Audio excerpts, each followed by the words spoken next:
प्राणी शांतपणे बोलत असतात. त्यांच्या वागणुकीतून आणि त्यांच्या कृतींद्वारे आपल्याशी बोलतात. कधीकधी ते आपल्याला मानव आणि प्राणी यांच्या एकाच निर्मात्याकडे म्हणजे देवाकडे निर्देशित करतात. आपण कधी हा अनुभव घेतला आहे काय?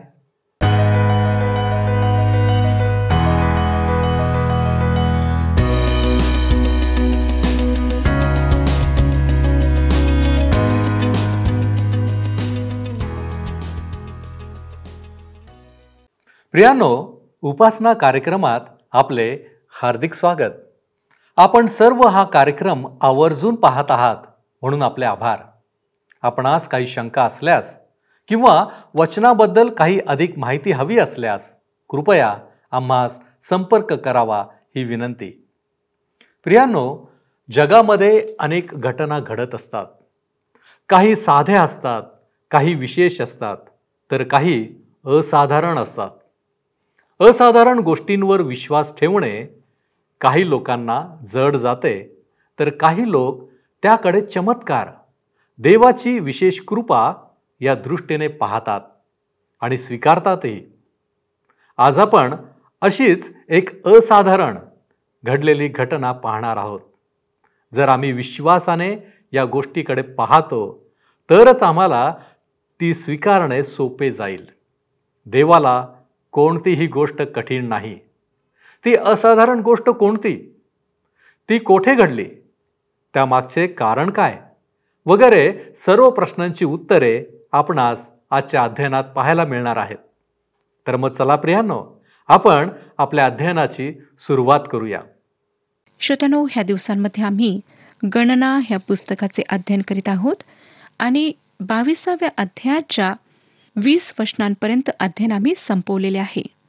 श्रोत्यानो, आम्ही पाहिले होते की कशा प्रकारे बालाक बलामाला बोलवतो आणि इस्रायलांना शाप देण्याकरिता त्याला जबरदस्ती करतो. 19 वचन आणि 20 वचन, 21 वचन मी आपणाकरिता वाचत आहे. तरी पण कृपा करून आज रात्री तुम्ही येथे राहा, म्हणजे परमेश्वर मला आणखी काही सांगतो की काय ते मला कळेल. रात्री देव बलामाकडे येऊन त्याला म्हणाला, हे पुरुष तुला बोलावयाला आलेले असतील तर त्यांच्याबरोबर जा, मात्र जे मी तुला सांगेन तेवढेच कर. येथे काय घडत आहे? त्याच्याजवळ देवापासून मिळालेले उत्तर आधीपासून होते. पुन्हा उत्तर प्राप्त करण्यास एक रात्र अधिक वाट पाहण्याची त्याला गरज नव्हती. देवाने त्याला आधीच सांगितले की जाऊ नको, परंतु त्याला असे वाटत होते की देवबाप थोडीशी फट उघडेल तर मी एक पाय आत टाकेन व एकदा पाय आत टाकला तर तो पूर्णपणे जाऊ शकेल. श्रोत्यानो, हे खरोखर फार मनोवेदक आहे. आम्ही सुद्धा असेच करतो. एका देवाच्या सेवकाने पत्नीला येऊन सांगितले की मला दुसऱ्या गावात सेवा करण्याकरिता बोलावण्यात आले आहे. तेथली मंडळी फार पैसेवाली आहे, धनी आहे, गाव पण मोठे आहे, अधिक लोक व चांगले लोक आहेत. मी वरच्या खोलीत जाऊन प्रार्थना करून पाहतो की देवाची ह्या बाबतीत काय इच्छा आहे. ती म्हणाली, मी सुद्धा तुमच्यासोबत प्रार्थना करण्यासाठी येते. तो म्हणाला, नाही नाही, तू खाली राहून सामान बांध. श्रोत्यानो, त्या देवाच्या सेवकाने मनाची पूर्ण तयारी केली होती. त्याचप्रमाणे बालामाने आपल्या स्वतःच्या मनाची तयारी केलेली होती. आता काय घडतं पहा. देवबाप फक्त बालामासाठीच हे करीत नाही, तो तुमच्या व माझ्यासाठी सुद्धा करतो. हे चांगले नाही, परंतु परमेश्वर जे आम्ही करू इच्छितो ते आम्हाला पुष्कळदा करू देतो. 21 वचन मी आपणाकरिता वाचत आहे. बलाम सकाळी उठला आणि आपल्या गाढवीवर खोगीर घालून मवाबी सरदारांबरोबर गेला. 20 वचन मी आपणाकरिता वाचले होते. दुसऱ्या शब्दात परमेश्वर बालामाला म्हणत आहे, ठीक आहे, तुला जायचे आहे ना, तू जा, परंतु तू तेच बोलशील जे मी तुला सांगेन. ह्याविषयी सावधान राहा. ह्या ठिकाणी परमेश्वर आम्हाला अशा काही गोष्टी करण्याची परवानगी देतो ज्याविषयी आम्ही सारखा त्याच्याजवळ तगादा लावतो, परंतु ती गोष्ट त्याच्या इच्छेप्रमाणे नसते. इस्रायलांच्या बाबतीत आम्हाला आढळतं की मांस खाण्याची त्यांची इच्छा परमेश्वराने पूर्ण केली, परंतु त्यासोबत त्यांना त्याने झुरणीस लावले. कधीकधी तो आमच्या विनंत्या मान्य करतो, परंतु त्यासोबत आम्हाला झुरणीस लावतो, आम्हाला खेदीत सुद्धा करतो. 22 आणि 23 वचने बघा. पण तो गेल्यामुळे देवाचा कोप भडकला आणि त्याला अडविण्यासाठी परमेश्वराचा दूत वाटेत त्याला आडवा आला. बलाम गाढवीवर बसलेला होता आणि बरोबर त्याचे 2 सेवक होते. परमेश्वराचा दूत उपसलेली तरवार हाती घेऊन वाटेत उभा असल्याचे त्या गाढवीने पाहिले, तेव्हा ती वाट सोडून शेतात शिरली. तिला पुन्हा वाटेवर आणण्यासाठी बलामाने तिला मारिले. देवाने त्याला सरळ उत्तर दिले होते, परंतु ते उत्तर त्याला आवडले नाही. देव त्याला जाण्याकरिता परवानगी देतो. आता देव त्याच्या दूताला पाठवितो, परंतु ह्या संदेष्टाजवळ देवाचा आत्मा नव्हता. त्याच्याजवळ आत्मिक सूक्ष्मदर्शता नव्हती, नाही ह्या मुक्या प्राण्याप्रमाणे सूक्ष्मदर्शता होती. 24 ते 26 वचने. मग द्राक्षमळ्याच्या मधील बोळात परमेश्वराचा दूत उभा राहिला.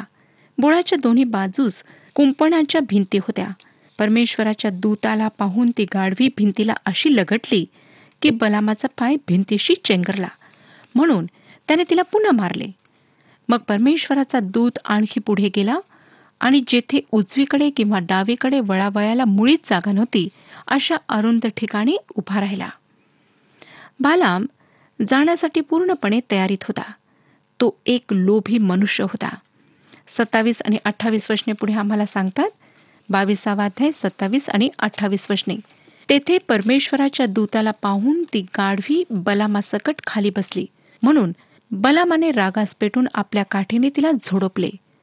तेव्हा परमेश्वराने त्या गाढवीला वाचा दिली. ती बलामाला म्हणाली, मी तुझे काय केले म्हणून तू 3दा मला मारिले? अर्थातच हे एक आश्चर्यकर्म आहे. परमेश्वर स्वतःचा संदेश पोहोचविण्यासाठी ही एक पद्धती वापरीत होता. 29 ते 31 वचने सांगतात.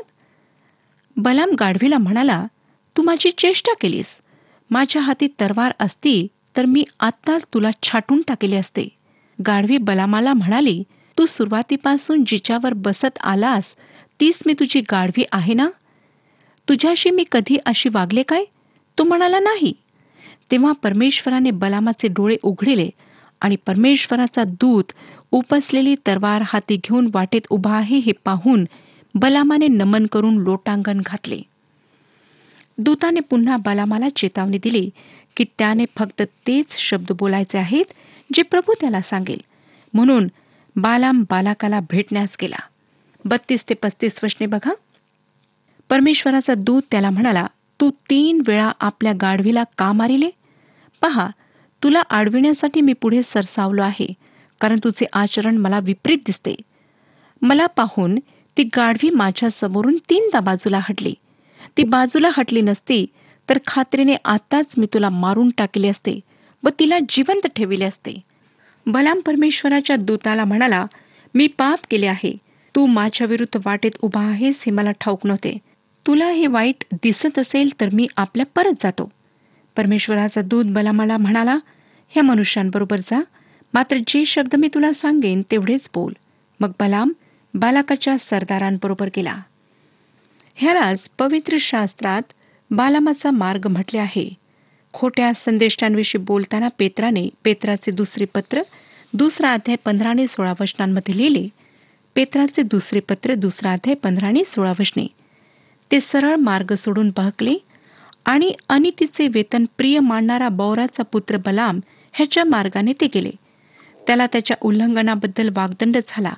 मुक्या गाढवाने मनुष्यवाणीने बोलून संदेष्टाच्या वेडेपणाला आळा घातला. श्रोत्यानो, बलामाचा मार्ग लोभीपणाचा होता. खेदाने म्हणावं लागतं की आज अनेक लोक, अनेक संस्था अशा प्रकारे मापल्या जात आहेत. परमेश्वर पिता आम्हाला अशा प्रकारच्या लोभीवृत्तीच्या पापापासून दूर राखो. आता ह्या ठिकाणचे दृश्य लक्षात घ्या. बलाम जातो व जेथे इस्रायली छावणी देऊन आहेत त्यांच्यापर्यंत पोहोचतो. 36 ते 41 वचने आम्हाला सांगतात. बलाम आल्याचे ऐकून बालाक त्याचे स्वागत करण्यासाठी आर्नोन नदी तीरी देशाच्या अगदी सीमेवर असलेल्या मवाब नगराकडे गेला. बालाक बलामाला म्हणाला, मी तुला मोठ्या निकडीचे बोलावणे पाठविले होते ना? माझ्याकडे का आला नाहीस? तुला साजेसा सन्मान करण्यास मी समर्थ नाही काय? बलाम बालाकाला म्हणाला, पहा, मी तुझ्याकडे आलो आहे खरा, पण मला स्वतःला काही बोलण्याचे सामर्थ्य आहे काय? जे वचन देव माझ्या तोंडी घालील तेच मी बोलेन. मग बलाम बालाकाबरोबर गेला व ते किर्यात हसोत येथे आले. तेथे बालाकाने गुरा मेंढरांचे बली अर्पिले आणि बलाम व त्याच्याबरोबर असलेल्या सरदारांकडे वाटे पाठविले. सकाळी बालाक बलामाला बालाच्या उच्चस्थानी घेऊन गेला व तेथून त्याने इस्रायल लोकांचा जवळचा पसारा पाहिला. श्रोत्यानो, बालाक जो मोआब्यांचा राजा होता तो त्याला डोंगराच्या माथ्यावर घेऊन जातो, जेथून तो इस्रायलच्या छावणीला पाहू शकेल.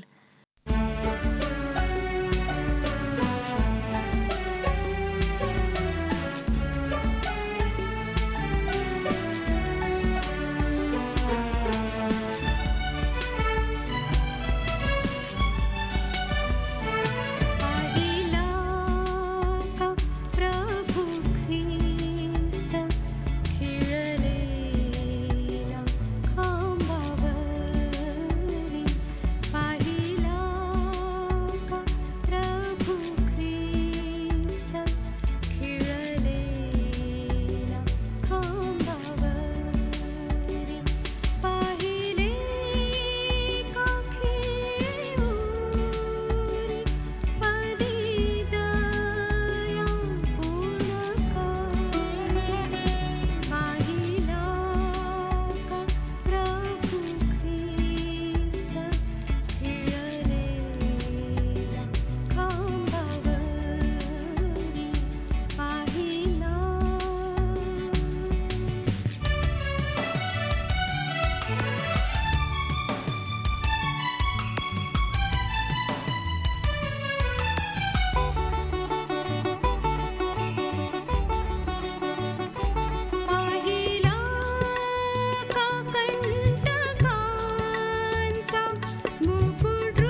आता आपण 23व्या अध्यायाकडे वळूया. ह्या ठिकाणी बालामाची चूक सांगण्यात आलेली आहे. देवाच्या नीतिमत्वाकडे दुर्लक्ष करणे. बालाम बालाकाकडे, मोवाबच्या राजाकडे आला आहे. वास्तविकता तर ही आहे की बालाक बालामाच्या कुठल्याच भविष्यद्वाणीने संतुष्ट होत नाही, म्हणून तो त्याला वेगवेगळ्या 4 डोंगरावर छावणीच्या 4 वेगवेगळ्या दिशेला घेऊन जातो. आता आपण पहिली भविष्यद्वाणी पाहूया. बालाक बालामाला बालच्या उच्च स्थानावर नेतो आणि तेथे तो होमार्पण करतो आणि तेथे देवाने बालामाच्या मुखात शब्द घातले. वाचूया गणनाचे पुस्तक 23वा अध्याय 1-6 वचने. मग बलाम बालाकाला म्हणाला, माझ्यासाठी येथे 7 वेद्या बांध आणि माझ्यासाठी 7 गोरे व 7 मेंढे तयार ठेव. बलामाच्या सांगण्याप्रमाणे बालाकाने केले आणि बालाक व बलाम यांनी प्रत्येक वेदीवर 1 गोरा व 1 मेंढा अर्पिला. तेव्हा बलाम बालाकाला म्हणाला, तू आपल्या होमबलीपाशी उभा राहा, मी जरा जाऊन येतो. कदाचित परमेश्वर मला दर्शन देईल. जे काही तो मला सांगेल ते मी तुला कळवीन, असे म्हणून तो एका उजाड टेकडीवर गेला. देवाने बलामाला तेथे दर्शन दिले. तेव्हा बलाम त्याला म्हणाला, मी 7 वेद्या तयार केल्या आहेत आणि प्रत्येक वेदीवर 1 गोरा व 1 मेंढा अर्पिला आहे. तेव्हा परमेश्वराने बलामाच्या तोंडी शब्द घातले व म्हटले, बालाकाकडे परत जा आणि ह्याप्रमाणे बोल. तो त्याच्याकडे परत गेला. तेव्हा पहा, बालाक व सर्व मोवाबी सरदार हे आपल्या होमबलीपाशी उभे होते. आता श्रोत्यांनो, पुढे आम्हाला वाचायला मिळतं की परमेश्वराने त्याच्या तोंडात, त्याच्या मुखात काय संदेश टाकला होता. 7-12 वचने आम्हाला सांगतात, बलाम काव्य रूपाने आपला संदेश देऊ लागला. बालाकाने मला आरामाहून, मोवाबाच्या राजाने मला पूर्वेकडील डोंगरवटीहून बोलावून आणले आहे. ये, मजप्रित्यर्थ याकोबाला शाप दे. ये, इस्रायलाला धमकी दे. ज्याला देवाने शाप दिला नाही त्याला मी शाप कसा देऊ? ज्याला परमेश्वराने धमकी दिली नाही त्याला मी धमकी कशी देऊ? डोंगर माथ्यावरून ते माझ्या दृष्टीस पडत आहेत. टेकड्यांवरून मी त्यांना पाहत आहे. पहा, हे राष्ट्र अलिप्त राहणारे आहे. ते स्वतःला अन्य राष्ट्रांबरोबर गणित नाही. याकोबाचे रचकण कोण मोजू शकेल? इस्रायलाच्या 4थ्या भागाची तरी गणती कोण करू शकेल? नीतिमानाप्रमाणे मला मृत्यू हो, माझा अंत त्याच्यासारखा हो. यावर बालाक बलामाला म्हणाला, तू माझ्याशी असा का वागलास? माझ्या शत्रूंना शाप देण्यासाठी मी तुला येथे आणले आणि तू तर त्यांना आशीर्वादच दिलास.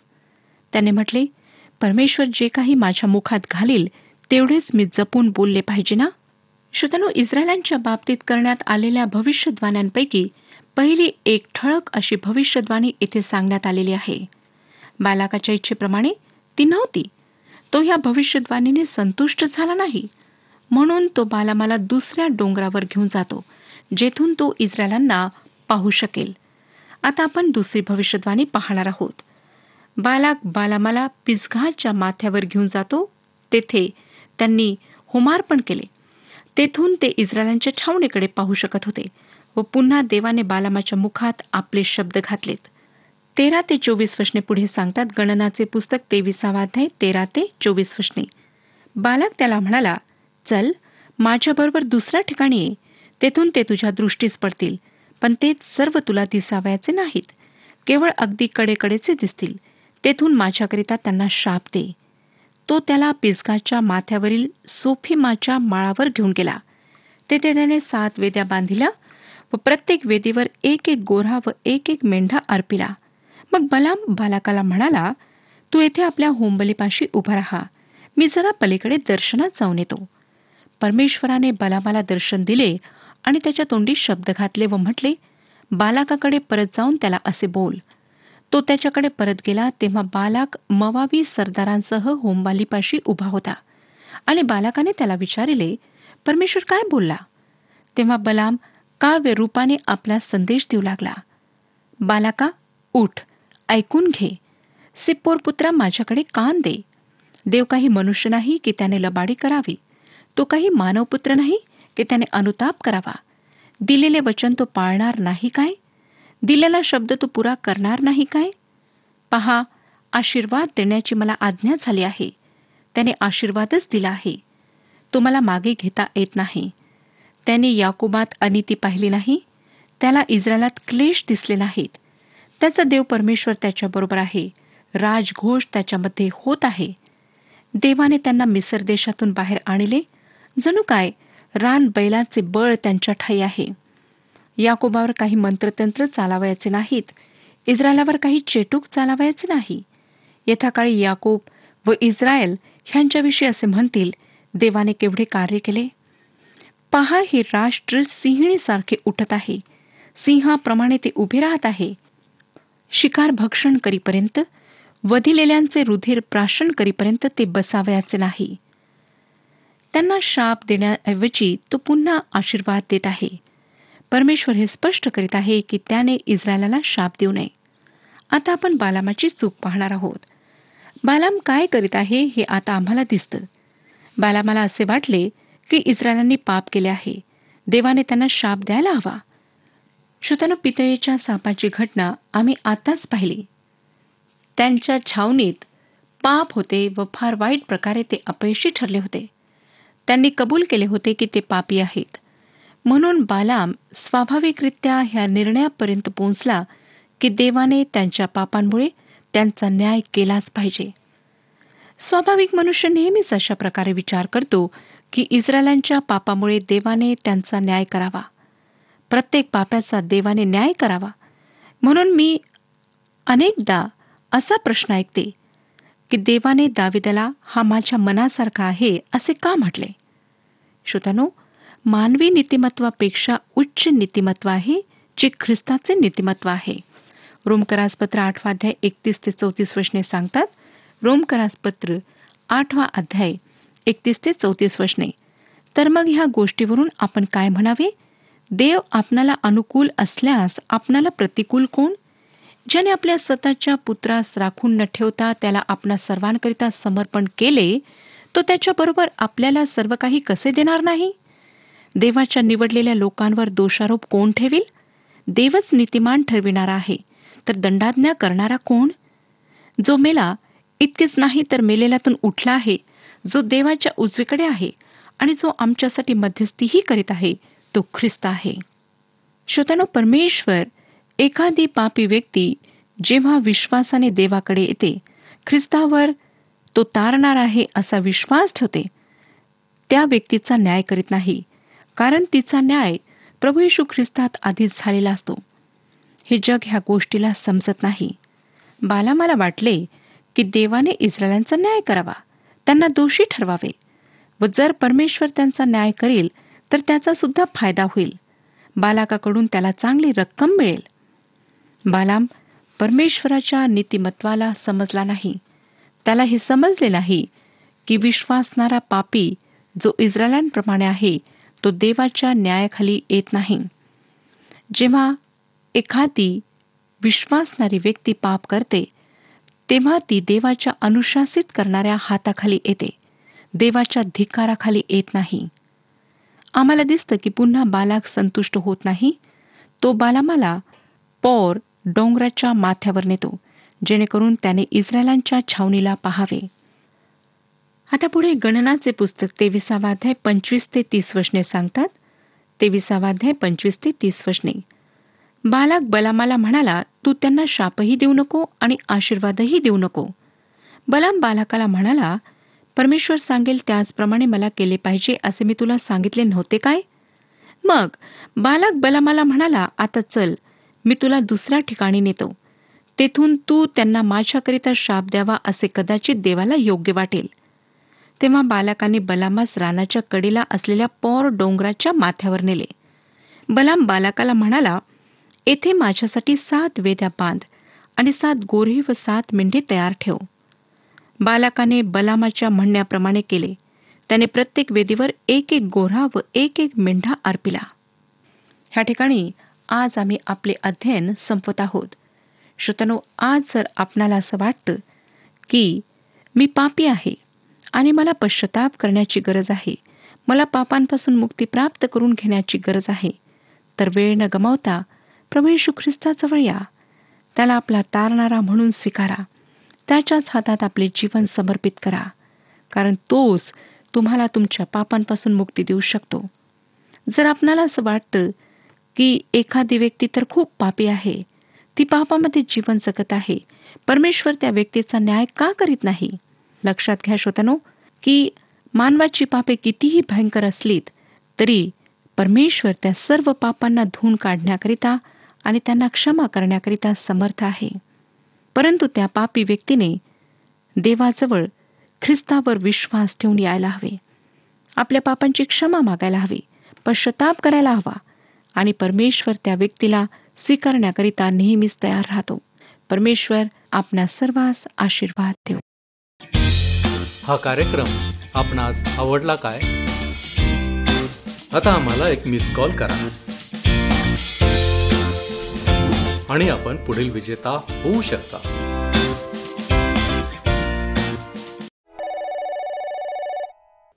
प्रियानो, आज आपण शिकलो आहोत की देवाच्या इच्छेपेक्षा आम्ही अगोदरच सर्व काही ठरवतो आणि आमच्या जीवनातही त्याच गोष्टी व्हाव्यात अशी अपेक्षा देखील बाळगतो. परंतु देव मात्र त्याच्या इच्छा आमच्या जीवनात परिपूर्ण होण्यासाठी वेगवेगळ्या गोष्टी अवलंबतो, असाधारण गोष्टी आमच्या समोर प्रगट करतो. जसे की बलामाची गाढवी बोलली, योना संदेष्टाला माशाने गिळले.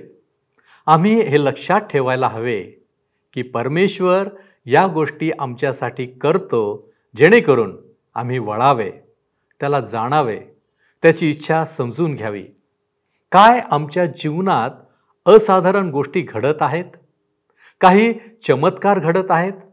जर असेल तर देव काही सांगू इच्छित आहे हे आम्ही जाणलं पाहिजे, ते स्वीकारलं पाहिजे. देव संधी देणारा देव आहे. काय आपण संधीचा उपयोग करणारे आहोत? आपण प्रार्थना करू. पवित्र पवित्र पवित्र आमच्यावरती दया आणि कृपा करणाऱ्या आमच्या महान प्रेमळ परमेश्वरा, तुझं वचन म्हणतं की तू अंशाने आणि प्रकाराने मनुष्याशी बोललेला आहेस. होय प्रभूजी, आजच्या अध्ययनात आम्ही पाहिलं की जी असाधारण अशी गोष्ट होती. होय प्रभूजी, गाढवी देखील बोलली. प्रभूजी, तुझी इच्छा आहे की आम्ही अयोग्य गोष्टी करू नये आणि म्हणूनच तू वेगवेगळ्या प्रकाराने आमच्याशी बोलण्याचा प्रयत्न करतोस, आम्हाला मार्गदर्शन करण्याचा प्रयत्न करतोस. परंतु प्रभूजी, आम्ही कठीण अंतःकरणाचे आहोत. आम्ही या गोष्टींकडे लक्ष देत नाही, या गोष्टी आम्ही जाणत नाही आणि म्हणूनच प्रभू परमेश्वर ते बाप्पा, आमच्या जीवनामध्ये आम्ही आमच्या समोर संकट उभं करतो. आज तुझी इच्छा अशी नाही की आम्ही संकटामध्ये राहावं, त्रासामध्ये राहावं. होय बापा, आणि म्हणूनच आम्ही तुला विनंती करतो, प्रार्थना करतो बापा, की आमच्या जीवनामध्ये ज्या असाधारण गोष्टी तू दाखवतोस किंवा घडवतोस त्या आम्ही ओळखाव्या, तुझ्या जवळ यावं आणि तुला अपेक्षित असलेली कृती आम्ही करण्याचा प्रयत्न करावा. यासाठी आम्ही स्वतःला तुझ्या पवित्र हातामध्ये सोपवतो आणि या विनंत्या धन्य तारक प्रभू येशू ख्रिस्त याच्या गौरवी नावात करतो, म्हणून तू ऐक. आमेन. देवाचे भय धरा, त्याच्या आज्ञा पाळा. प्रभू आपणास सहाय्य करो.